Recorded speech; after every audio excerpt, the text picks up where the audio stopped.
Hi మామ, అందరికీ happy friendship day. అలాగే మా ఫ్రెండ్స్ అందరం కలిసి బయటికి వెళ్తున్నాం. ఎక్కడికంటే ఋషికొండ బీచ్కి వెళ్తున్నాం. సో ఫ్రెండ్స్ అందరూ ఒక్కొక్కరు బండి మీద వస్తున్నారు, మేము కూడా వెళ్తున్నాము.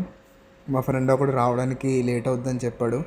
సో అందుకనే పుచ్చిపోయిన అంకలాగా ఒక దగ్గర ఎందుకు ఉండడం అనేసి మేము అంతలోగా ఆర్కే బీచ్కి వెళ్ళేసి ఒక రౌండ్ తిరిగేసి వచ్చేసాం అనమాట.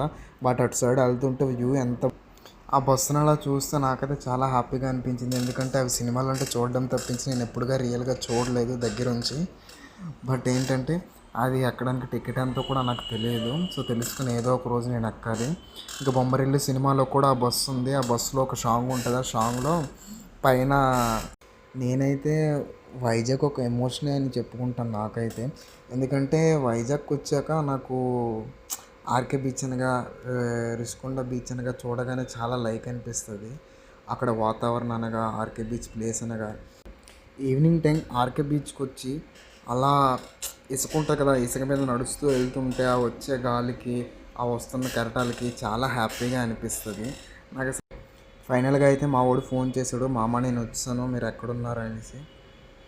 సరే దారా మేము వెళ్తున్నాము, ముందులో ఉన్నాము రా అంటే వాడు కూడా వచ్చాడు. సో ఫోన్లో ఇంకా రాగానే మొదలెట్టాడు మా వాడైతే. ఏంట్రా ఏం తిందాం అనుకొని chicken biryani, fried rice, noodles అంటే నేను తినలేను రా. నాకు బీచ్ చూడగానే అయితే సిద్ధార్థ సాంగ్ అనేది గుర్తొస్తుంది. నిజంగానే వైజాగ్ నగరంలో అనేసి ఒక సాంగ్ ఉంటుంది చూడు, ఆ సాంగ్ అయితే గుర్తొచ్చి సెట్ చేద్దాం అనుకున్నా. బట్ ఇది సెట్ అవ్వలేదు. మా వాళ్ళు అయితే నవ్వుతున్నారు, ఏ సెట్ చేసినా సెట్ అవ్వదురా నీకు అనుకొని. సర్లే ఇంకా మా వాడికి ఏంటంటే లేని కోరికలు వచ్చేస్తున్నాయి. రే బట్టలు తెచ్చున్నా సరే బీచ్లో వెళ్ళి స్నానం చేసేటోళ్ళం రానేసి.